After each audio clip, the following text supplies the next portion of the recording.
Sir देखिए, जो राम मंदिर है वो सिर्फ रिलीजन से हटकर अगर हम देखें तो बिजनेस और इकोनॉमी के लिए भी बहुत इंपॉर्टेंट है। राइट। सो आप क्या देख रहे हैं कि इकोनॉमी को किस तरीके से बूस्ट मिल सकता है राम मंदिर के बनने से?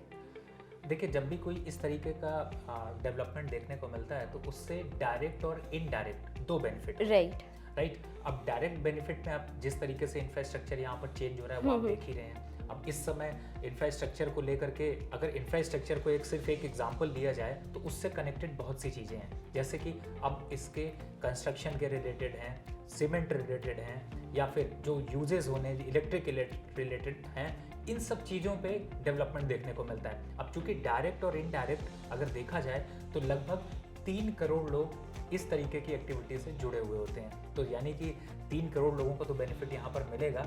लेकिन जो हमारे स्टॉक मार्केट की दुनिया है उस पर अगर जाते हैं तो वो 3 करोड़ के बजाय वो जो हमारे जितने लोग भी इन्वेस्टर हैं, जैसे हमारे पास 14 करोड़ डीमैट अकाउंट हैं और ट्रेडिंग अकाउंट्स भी हैं, तो उन लोगों का भी यहाँ पर फायदा हो सकता है। भले वो राम मंदिर में दर्शन करने के लिए ना पहुँच पाएँ, लेकिन उसके डेवलपमेंट में अपना साथ जरूर दे सकते हैं। यानी कि अयोध्या के राम मंदिर को हम ग्रोथ का इंजन मान सकते हैं भारत के लिए।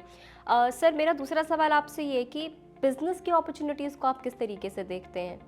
देखिए, मैं अभी सिंपल इस तरीके से मैं जिस तरीके से मैंने जब विजिट किया तो मैंने ये देखा कि अभी तो संभावनाएं स्टार्ट हुई हैं। अब हम इस फिगर को अगर आज मैं कहूँ कि आप 5 साल और 10 साल बाद देखिए, एक एग्जांपल देता हूँ। इस समय आप अभी हम कहाँ जानते हैं, क्या ज़्यादा जानते हैं, आप हरिद्वार का डेवलपमेंट आपने देखा।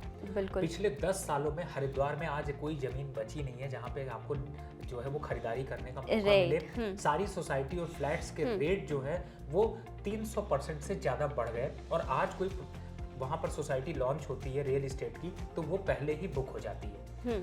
आने वाले 10 सालों में यही हाल हम अब राम मंदिर के आसपास देखेंगे, यानी कि जो अयोध्या है उसका डेवलपमेंट होगा तो रियल इस्टेट का डेवलपमेंट होगा। राइट। अब रियल इस्टेट का डेवलपमेंट होगा तो इसका मतलब है कि इतना जो इंफ्रास्ट्रक्चर डेवलप होगा, इतनी जो सोसाइटीज होंगी, उनके एफएमसीजी प्रोडक्ट की जरूरत पड़ेगी, बिल्कुल। उनके लिए होटल की जरूरत पड़ेगी, बिल्कुल।